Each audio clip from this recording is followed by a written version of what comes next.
강해토록 하겠습니다. 하나님께서 우리에게 주시는 말씀은 시편 130편 1절부터 8절까지를 쉬운 성경으로 합독하겠습니다. 여호와여, 깊은 절망 속에서 내가 주께 부르짖습니다. 주여, 내 목소리를 들으소서. 주의 귀를 내게 기울이시고 자비를 구하는 나의 울부짖음을 들어보소서. 여호와여, 만약 주께서 죄를 기록하셨다면 주여, 누가 견뎌낼 수 있겠습니까? 그러나 용서하심이 주께 있으니 사람들이 주를 두려워하며 높입니다. 내가 여호와를 기다리고 또 기다립니다. 나는 주의 말씀에 나의 소망을 두고 있습니다. 나의 영혼이 주를 기다리니 파수꾼이 아침을 기다리는 것보다 더 간절히 기다리오며 참으로 파수꾼이 아침을 기다리는 것보다 더 사모합니다. 오 이스라엘이여, 여러분의 소망을 여호와께 두십시오. 변함없는 사랑이 여호와께 있으며 충만한 구원이 그분께 있습니다. 주가 친히 이스라엘을 구속하실 것입니다.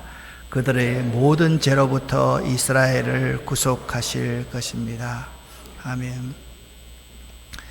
시편 130편을 보면 표제어로 성전에 올라가는 노래라고 기록되어져 있습니다. 시편 130편은 시편 120편부터 134편에 있는 성전에 올라가는 노래로 표제어가 붙은 성전 순례시 15편 중에 11번째 시편입니다. 이 시편은 누가 기록하였는지, 언제 기록하였는지 알 수 없습니다. 어떤 배경으로 기록하였는지도 알 수 없지만 내용은 굉장히 신약적, 사도 바울의 이신칭의적, 믿음으로 얻는 구원에 대해서 우리에게 잘 말해주고 있습니다. 시편에는요, 모두 7개의 참회시가 있습니다. 6편, 32편, 38편, 39편, 51편, 130편, 143편. 그 중에 130편의 시편은 6번째 참회시가 됩니다.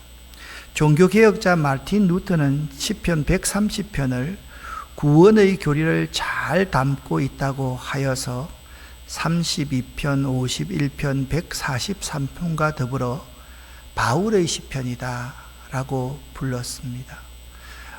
감리교의 창시자인 요한 웨슬레는 1738년 5월 24일에 회심했는데요. 그날 웨슬레가 세인트 폴 교회로 갔을 때 우리처럼 이 찬양대가 시편 130편으로 만든 찬양곡을 불렀습니다. 내가 깊은 곳에서라는 찬양입니다. 큰 은혜를 받았습니다. 내가 깊은 곳에서 주를 불러 아뢰니 주여 나의 간구를 들어주심 바라고 보좌 앞에 나가니 은혜 내려주소서. 아멘. 그러니까 이 시편 130편은 감리교 웨슬레의 회심에 결정적인 영향을 미쳤던 말씀입니다. 시편 130편의 저자는 분명하게 말씀드렸듯이 밝혀져 있지가 않습니다. 이 시편은 깊은 곳에서라는 부제가 붙은 참회시입니다. 개인이든 공동체든 육체적, 정신적, 경제적인 문제나 죄로 인해 고통받는 상황에서 하나님의 자비와 하나님의 구원을 구하는 내용의 시가 시편 130편입니다. 이 깊은 곳에서라는 부제가 붙은 참회시라는 점에서 1절 말씀을 보면 개역 개정 성경과 쉬운 성경과 우리말 성경과 가톨릭 성경에서 보면 여호와여 내가 깊은 곳에서 주께 부르짖었나이다. 여호와여 깊은 절망 속에서 내가 주께 부르짖습니다. 오 여호와여 깊은 곳에서 내가 주께 부르짖었습니다. 주님 깊은 곳에서 당신께 부르짖습니다. 1절에서 가장 먼저 나오는 단어는 깊은 곳에서라는 단어입니다. 히브리 말 문장 구조는요, 동사를 가장 먼저 쓰고 그 다음에 명사 그리고 전치사 구순으로 배치되는 것이 일반적입니다. 그리고 거의 모든 언어에서 그러하듯이 어떤 단어나 구를 강조할 때는 그것을 앞세웁니다. 자, 히브리어가 두 번째 줄에 나와 있는데 우리는 좌측에서 우측으로 글을 읽어가지만 주로 히브리어는 우측에서 좌측으로 글을 읽어갑니다. 시인이 자신이 과거에 겪었던 깊은 곳에 있었던 기억을 떠올리면서 시편 130편을 시작하고 있습니다. 여기 깊은 곳은 아주 높은 산 아래쪽 골짜기를 의미하기도 하고요, 바닷속의 심연을 뜻하기도 합니다. 또한 아래가 잘 보이지 않는 수렁을 의미하기도 하고요, 비유적으로는 예상하지 못했던 큰 고난이나 고통을 의미하기도 합니다. 여기 깊은 곳은 문맥상 이곳에서는 심한 고통, 압박감 등을 의미하고 있습니다. 이것은 죄로 말미암는 심한 고통과 압박감을 의미하고 있습니다. 전체적으로 깊은 곳은요, 나 스스로의 힘으로는 빠져나올 수 없는 곳이다, 이렇게 보시면 됩니다. 나 스스로의 힘으로는 도무지 헤어날 수 없는 상황, 여건, 그런 것을 깊은 곳이라 그렇게 시인은 묘사하고 있습니다. 이 세상의 모든 사람들에게는 깊은 곳이 있습니다. 여러분, 제가 멀쩡하게 설교하는 것 같지만 사실 저에게도 깊은 곳이 있을 수밖에 없습니다. 고통이나 시련이 우리 모두에게 다 있습니다. 고통과 시련이 없는 사람은 한 사람도 없습니다. 그런데 사람은 항상 고통 없이 편안해야 한다라고 생각하고 있습니다. 그런데 우리는 고통 없이 편안해야 한다가 아니라 고통을 통해 오히려 성숙해질 수 있으며, 고통은 변장된 축복이고 새로운 축복을 경험하기 위한 인생의 복된 광야 훈련학교와도 같다는 사실을 알고 있습니다. 상담학자 폴 뚜르니어는 어린 시절 고아가 되었고 깊은 외로움과 고통 속에서 그리스도의 사랑을 깊이 알게 되었습니다. 그리하여 훗날 아픔 가운데 있던 많은 사람들을 깊이 공감하며 보듬어주는 상담 심리학자였습니다. 그는 모험으로 사는 인생, 항상 어려운 사람, 고통에 있는 사람을, 그가 어릴 때 당했던 그 고통이 밑거름이 되어서 그들에게 깊이 공감해주고 그들을 보듬어주는 삶을 평생 살았습니다. 그는 고통 없이는 사람이 변화될 수도 성숙할 수도 없다면서 모든 상실과 고통은 성숙한 창조성을 캐내기 위한 하나님이 주신 찬스이다, 기회이다, 그렇게 말하고 있습니다. 우리의 삶과 가정에는 종종 고난의 역경들이 참으로 많습니다. 바람에 나는 연 있지 않습니까? 연은 바람이 강하게 불 때 더 잘 뜨게 되는 것처럼 사람은 고난의 광풍 속에서 영적인 창공을 향해 더 아름답게 비상하게 되는 것입니다. 특별히 고난의 때에는 이상하게도 그리스도의 위로와 은혜가 더욱더 마음에 생생하게 다가옵니다. 저는 비교적 사람을 좋아해서 선교사님들을 자주 우리 교회로 모시고 만나곤 합니다. 그래서 선교사님들하고 이야기하다 보면 공통적인 점이 한 가지 있습니다. 그냥 평범한 말인데 한마디 툭 던지면 그의 눈에서 눈물이 주르르 흐르는 것을 볼 수가 있습니다. 그분들은 항상 고난과 역경과 긴장 가운데서 사역하시기 때문에 그분들에게 한마디 던지는 그 말이 그들에게 큰 위로가 되고 그들에게 큰 기쁨이 되는 것임을 알 수 있습니다. 우리가 선교사님들에게 식사 한 끼 대접하는 것은 밥을 드시게 하는 것이 아니라 그들을 위로하고 그들을 격려하고 그들의 힘을 북돋워 주는 사역이다라는 생각을 할 수 있어야만 됩니다. 사람이 고난을 맞이할 때 그리스도의 음성을 더 확연하게 듣게 됩니다. 우리의 삶에는 종종 고난과 역경들이 많이 있습니다. 성숙한 그리스도인은 시련이나 고통에 대해서 긍정적으로 반응합니다. 그렇게 긍정적으로 반응한다는 것은 고난에 대해서 이 성경적인 관점으로 반응하는 것을 뜻합니다.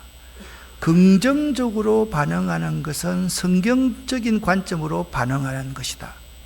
고난과 시련을 변화와 성숙, 축복의 기회라고 여기며 마주 대하라. 그렇게 성경은 우리에게 말하고 있습니다.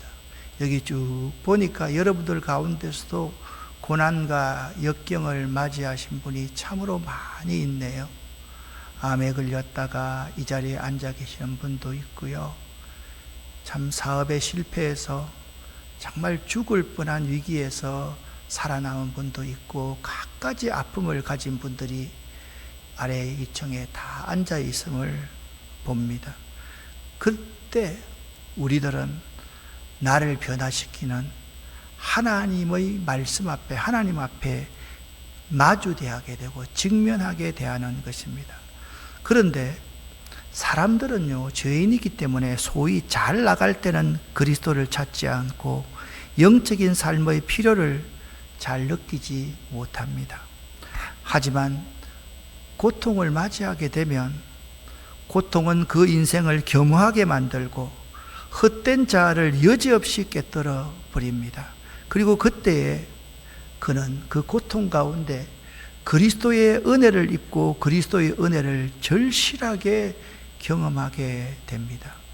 이상하게도 모든 사람들은 고난을 통해 자신의 한계를 절실히 깨달아 알게 되고 그 한계 속에서 그리스도를 겸허히 의지하며 바라보게 되더라는 것입니다.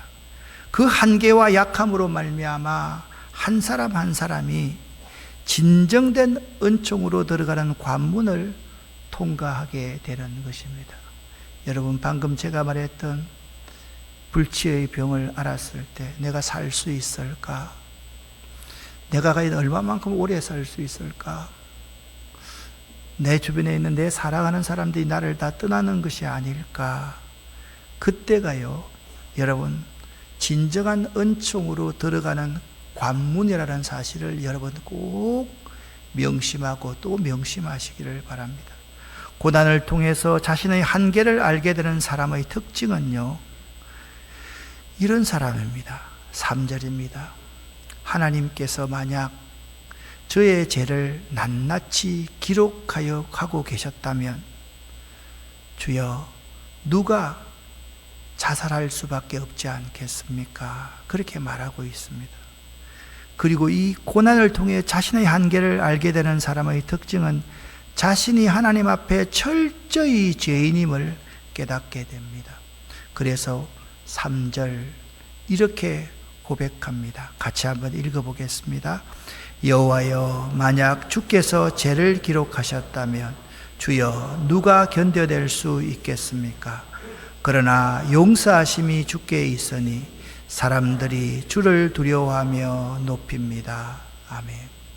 시편 130편의 저자 이 시인은 사유하시는 하나님 앞에서, 죄를 용서하시는 하나님 앞에서 자신의 죄를 깨닫고 부르짖고 있습니다. 특별히 시인은요, 하나님의 사유하심이, 이 사유하심이라는 것은 개혁판의 사유하심이 용서하신다는 말입니다.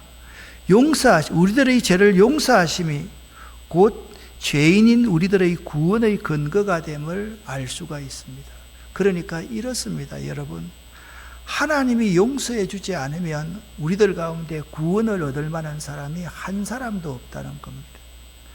하나님이 용서하지 않으면 이 자리에 앉아 있을 수 있는 분이 한 사람도 없다라는 것입니다.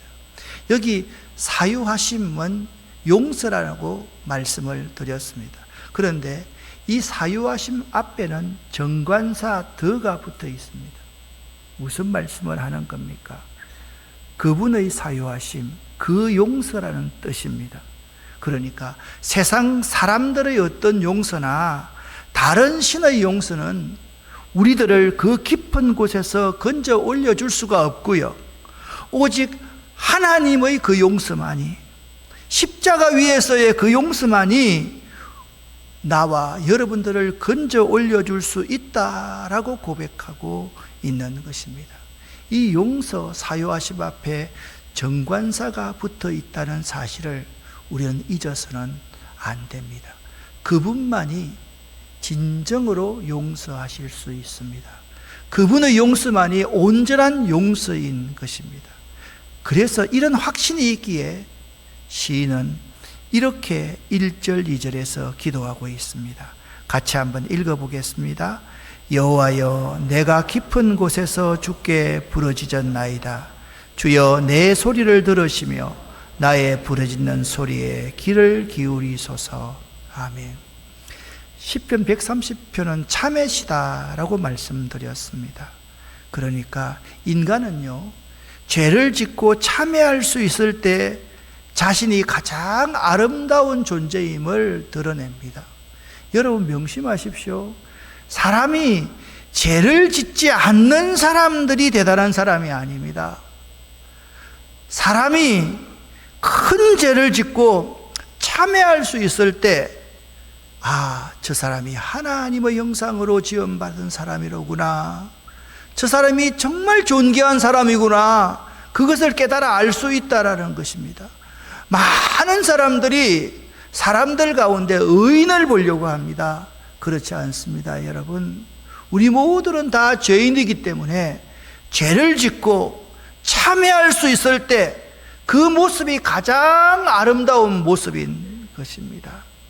사랑하는 성도 여러분, 여러분에게 혹시 죄가 있다면 이 시간 하나님 앞에서 참회하실 수 있기를 예수 이름으로 간절히 부탁을 드립니다. 하나님 앞에 참회하는 사람은 반드시 이렇게 합니다. 5절 말씀입니다. 같이 읽어보겠습니다. 나 곧 내 영혼은 여호와를 기다리며 나는 주의 말씀을 바라는도다. 아멘. 쉬운 성경으로 5절을 같이 읽어보겠습니다. 내가 여호와를 기다리고 또 기다립니다. 나는 주의 말씀에 나의 소망을 두고 있습니다. 아멘. 여기 나 곧 내 영혼이 여호와를 기다리며 라는 말씀이 있습니다. 이것을 직역하면 내가 여호와를 기다렸다, 나의 영혼이 여호와를 기다렸다로 직역할 수가 있습니다. 여기 내가와 나의 영혼이 여호와를 기다렸다가 나도 여호와를 기다리고 나의 영혼도 여호와를 기다렸다라는 의미입니다. 이것이 바로 시편 기자의 현재를 잘 보여주고 있습니다. 이러한 동일한 내용을 재차 반복한 것은 시인이 기다림에 투자한 노력이 얼마나 철저한 것이었는가를 강조하기 위함입니다. 다윗을 한번 예를 들어 보겠습니다. 멀쩡한 자기 신하의 아내를 데리고 그와 동침을 했습니다. 그리고 아기를 갖게 됩니다. 그리고 그 신하를 죽여버립니다. 다윗이 얼마나 큰 죄를 범하였습니까? 다윗이 하나님 앞에 참회의 기도를 드립니다. 자기 온 침상이 다 눈물로 젖을 정도로 참회의 기도를 드렸습니다. 그때 하나님이 기도 드렸을 때 내가 너 용서하마? 바로 하나님이 응답하셨습니까? 아닙니다. 오랜 시간의 괴로움과 자기의 온 전신을 끌어안고 뒹굴면서 그의 죄를 자복하고 회개했을 때 그 투자한 그 기다림의 시간, 그 기다림의 시간이 얼마나 절절하고 간절했는지를 강조하기 위한 그러한 표현이 내가 여호와를 기다렸다, 나의 영혼이 여호와를 기다렸다로 그렇게 재차 반복되는 표현으로 사용하고 있는 것입니다. 그가 그토록 심혈을 기울여 기다릴 수 있었던 것은 하나님의 자비하심 때문이었습니다. 시인이 확신한 것은 하나님의 용서하심은 자신이 심혈을 기울여 기다릴 가치가 충분히 있다고 생각했기 때문입니다. 그의 그러한 확신은 나 곧 나의 영혼이 여호와를 기다리며 내가 말씀을 바라는도다, 이렇게 표현되고 있습니다. 여기서 말씀을 바란다라는 것은 뭐냐면 내가 그분의 말씀 안에 소망을 두었다라는 말입니다. 무슨 말씀입니까? 그분의 말씀 안에 소망을 두었다는 것은 그분께서 이 말씀을 통해서 약속하신 그 하나님의 약속에 근거하여서 필요한 모든 자비와 은혜를 소망하였다, 그렇게 해석할 수가 있는 것입니다. 우리들에게도 그분의 말씀 안에 소망을 두는 믿음이 필요합니다. 그분의 말씀 안에 소망을 두는 믿음을 6절에서는 이렇게 좀 더 구체적으로 표현을 하고 있습니다. 같이 읽어보겠습니다.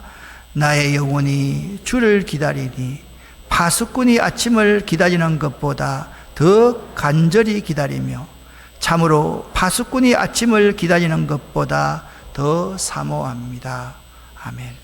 파수꾼, 그는 아마도 임무 교대 시간을 간절히 기다리던 야간 성전 파수꾼을 가리키는 것입니다. 제가 26살 10월 달에 군에 갔습니다. 늦게 갔죠. 신대원 공부를 하다가 갔으니까요. 가니까 저랑 나이가 같은 친구가 아니었는데 그 부대에 가가지고 그 친구가 있었는데 그 친구도 나하고 나이가 똑같았습니다. 나보다 7개월 고참이었습니다. 근데 하루는 정말 나이가 들어서 군에 가니까 훈련받는 게 얼마나 힘들었습니까? 그래서 야간 경계를 서는데 내가 깜빡 졸았던 것 같습니다. 이 시간에 내가 조금 그때를 생각하면 욕을 한마디 하더라도 이해하시기를 바랍니다. 깜빡 졸고 일어났는데 총이 없어진 거예요. 아니, 군인이 총이 없으니까 이게 뭐라고 할 말이 없는 거예요. 이제 큰일 난 거예요. 이제 영창 가야 되고 뭐 참 큰일 났다는 생각을 하고 있는데 조금 있으니까 주변 완장을 딱 찾던 지금 홍콩 한국 선교교회에 있는 윤형중 목사라는 사람이 막 웃으면서 나한테 와가지고 어디 근무를 쓰는 사람이 자고 있느냐고 하면서 뭐 그렇게 하는데 그때 있잖아요. 그놈의 새끼 때려 죽이고 싶더라. 지금도 만나면 나보고 날마다 군대에서 말이야 불침번 서다가 말이야 잠을 다 자고 총 뺏긴 사람이라고 막 놀리는데 나는 그때 생각만 하면 와, 정말 내 인생 그렇게 무너지는 순간이 없었다라는 생각이 듭니다. 그럴 때 있잖아요. 다음 교대해 줄 그 병사를 기다리는 것, 그거는 참으로 간절한 기다림입니다. 그런데 있잖아요. 고참들은 있잖아요. 안 나올 때도 많잖아요. 그쵸? 여러분, 그렇게, 웃는 사람은 그렇게 해봤는 사람 건데 보니까, 다음 또 시간까지 저 한 사람도 안 나오는 거죠. 얼마나 간절히 기다리는지 모릅니다. 그런 파수꾼이 새벽을 기다림보다 더 간절한 마음으로 하나님을 기다린다. 그렇게 오늘 시인은 표현하고 있습니다. 특별히 내 영혼이 파수꾼이 새벽을 기다림보다 주를 더 기다리나니, 이 주를 더 기다린다라는 이 말씀을 직역하면 나의 영혼은 파수꾼이 새벽을 기다림보다 주께로 향하고 있다라는 의미입니다. 시인은요, 파수꾼이 밤중 내내 아침을 알리는 일출을 간절히 고대하는 것 이상으로 자신이 하나님의 도우심을 갈망한다라고 고백하고 있는 것입니다. 여기서 우리는 시인이 자신의 죄악된 모습에서 벗어나려고 몸부림치는 그 애씀을 알 수가 있습니다. 사실 있지 않습니까? 이 세상은요, 자꾸만 자신의 죄악된 모습을 덮으려고만 합니다. 그리고 세상은 자신의 죄악된 모습을 오히려 더 좋아하고 자랑합니다. 세상은 옳은 길로 돌이키기를 싫어하는 자들로 가득 차 있습니다. 정치하는 사람들이나 또한 사업하는 사람들 가운데서, 큰 사업을 하는 사람들 가운데서 죄를 지었으면서도 법적으로만 죄 있음이 선고되지 않으면 모든 것이 다 해결된다고 생각을 합니다. 어떤 부류의 사람은 살인과 인권유린하는 죄를 범하였음에도 불구하고 세상이 만든 그 법 테두리 안에서만 자신의 죄를 덮으려고 하고 오히려 낮은 자리에서 핍박받고 피해를 당한 그들 깊은 곳에서 울부짖는 자들 앞에서 더욱더 당당한 모습을 하는 것을 우리는 세상 가운데서 볼 수가 있습니다. 이런 세상을 향해서 예수님께서는 어떤 메시지를 던지시는 걸까요? 예수님께서 제자들에게 기도를 가르쳐 주시면서, 주기도문을 가르쳐 주시면서 나라가 임하시오며 라는 말씀을 가르치셨습니다. 영어로는 You are kingdom come입니다. 오직 하나님 나라만 오게 해야 한다는 것입니다. 무슨 말씀입니까? 우리의 나라, 세상의 제국이 아무리 발전하고 확장하고 번영하여도 영원한 생명을 줄 수가 없고요, 오직 하나님의 나라에서만 참된 정의를 줄 수 있기 때문입니다. 성경은 우리의 죄와 허물에서 용서받는 것은 그것이 끝이 아니라고 말씀하고 있습니다. 그래서 4절 말씀을 공동번역 성경으로 읽으면 이렇게 번역하고 있는데, 이 말씀이 참 잘 번역된 말씀입니다. 세 번째 줄을 같이 한번 읽어보겠습니다. 그러나 용서하심이 당신께 있사오니 이에 당신을 경외하리이다. 아멘. 이 말씀은 매우 중요합니다. 우리 믿는 자들이 존재하는 이유와 세상 사람들이 전적으로 다름을 분명히 하는 말씀입니다. 자, 이런 말씀입니다. 그러나 용서하심이 하나님께만 있사오니, 세상 종교에서는 여기서까지 끝날 수가 있습니다. 그런데 이에 사유하심이 하나님께만 있고 그 용서함 때문에 내가 구원을 받았으니 이제는 그 은혜를 기억하는 마음으로 당신을 경외하리이다. 그렇게 말씀하고 있습니다. 하나님께서 죄를 용서해 주시는 까닭은 그 자체가 마침표가 아니라 우리들로 하여금 하나님의 용서를 통해서 하나님의 은혜와 사랑을 깨닫고 하나님만을 경외하는 삶을 살기 위한 심표라는 의미를 강조하고 있습니다. 하나님께서 우리에게 용서를 해주시는 까닭은 그 자체가 마침표가 아니라 심표이다. 쉬고서 내가 그 은혜를 기억하면서 어떻게 내 삶을 살아내야만 할 것인가, 나의 삶의 방향을 어느 방향으로 정해야 할 것인가, 그것이 하나님께서 우리를 사유하신 그 이유라는 사실을 알아야만 합니다. 과거는 하나님이 없는 삶을 살았습니다. 과거는 하나님께 덕을 돌린 삶을 살았다면 하나님의 그 사유하심을 통해서 이제부터는, 지금은, 앞으로는 하나님이 있는 삶, 하나님이 존재하는 삶, 하나님을 향한 삶을 살겠노라고 결단하는 삶이 되어야만 하는 것입니다. 그렇습니다. 사랑하는 여러분, 그렇기에 결단하는 믿음이 우리들이 기다리고 바라는 이유입니다. 하나님을 바랍니다. 하나님의 용서하심을 바랍니다. 그리고서 하나님, 내가 도무지 내 힘으로는 구원받을 수 없었기에 하나님께서 나를 구원하신 그 은혜에 감사해서 내가 하나님께 영광 돌리는 삶을 살겠습니다. 이웃을 기쁘시게 하는 삶을 살겠습니다. 그렇게 결단할 수 있기 때문입니다. 사랑하는 아름다운 교회 성도 여러분, 여러분은 무엇을 기다리며 바라고 살아가고 있습니까? 지금 시인이 그 깊은 곳에서 하나님, 제 기도 좀 들어주십시오 라고 간절하게 하나님께 부르짖는 것처럼, 여러분, 그때 여러분이 암이 걸렸을 때, 사업이 실패했을 때, 절망적인 상황에 처했을 때, 하나님, 제 기도 좀 들어주십시오. 한 번만 이 순간을 면하게 해주신다면 내가 평생 하나님을 위해서 살아가겠습니다 라고 간절하게 부르짖던 그때처럼 우리가 그 은혜를, 그 사랑을, 그 구원을 잊고 있지 않는가를 생각해 보자라는 말씀입니다. 그때 우리들은 도저히 나의 능력, 우리의 능력으로는 빠져올 수 없는 상황 속에 있었더랬습니다. 우리는 우리가 점점 더 어려워지는 줄 알았습니다. 그런데 우리 가운데 이런 사람도 있습니다.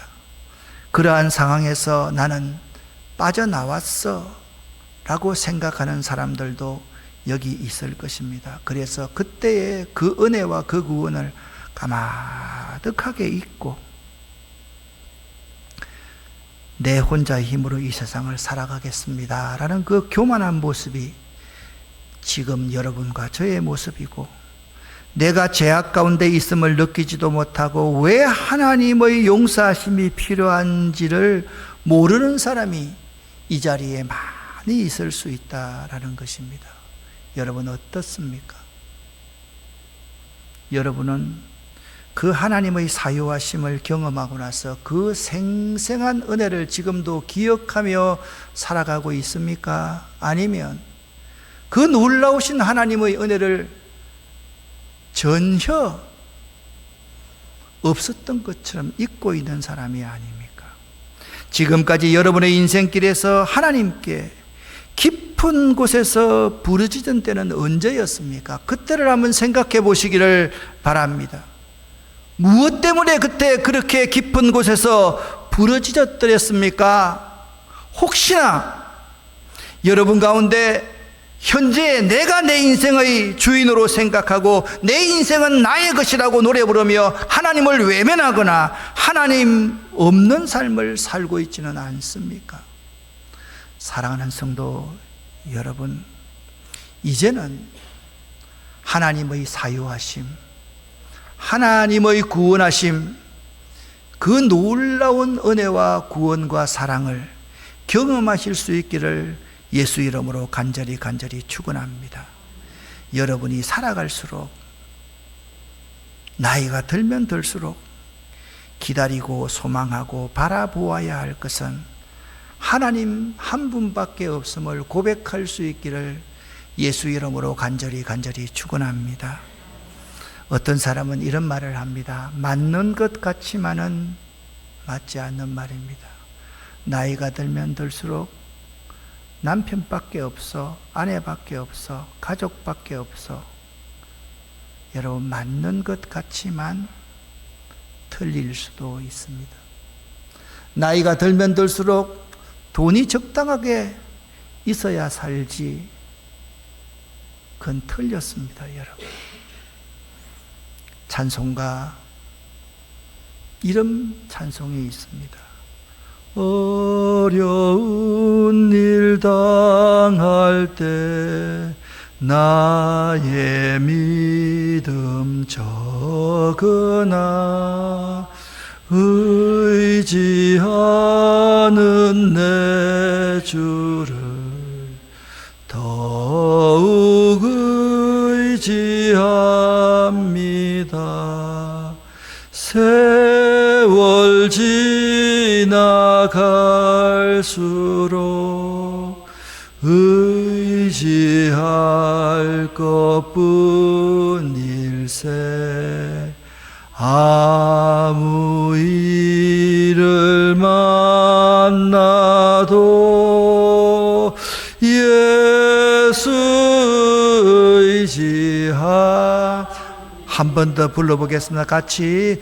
어려운 일 당할 때 나의 믿음 적으나 의지하는 내 주를 더욱 의지합니다. 세월 지나갈수록 의지할 것뿐일세. 아무 일을 만나도 예수 의지. 경계 근무를 쓰는 초병이 아침을 간절히 기다림보다 그것보다 더 간절하게 하나님을 기다릴 수 있는 여러분 되시기를 예수 이름으로 간절히 축원합니다. 그때가 언제였는가 생각해 보신다면 지금을 바로 그때로 만들어 갈 수 있기를 바랍니다. 우리들 그때를 다시 한번 회복할 수 있어야 하겠습니다. 기도하겠습니다. 살아계신 하나님 아버지여, 우리가 그 깊은 곳에서 내 힘으로 해결할 수도 없고 내 힘으로 헤어나올 수 없을 그때에 바로 그 하나님의 구원이, 그 하나님의 사랑이 저희를 구원하셨음을 이 시간 분명히 알고 깨닫고 고백합니다.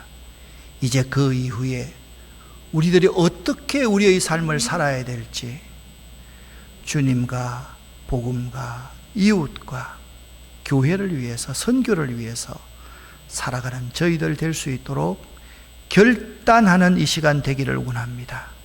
예수 그리스도 이름으로 축복하옵고 간절히 기도 올립니다. 아멘.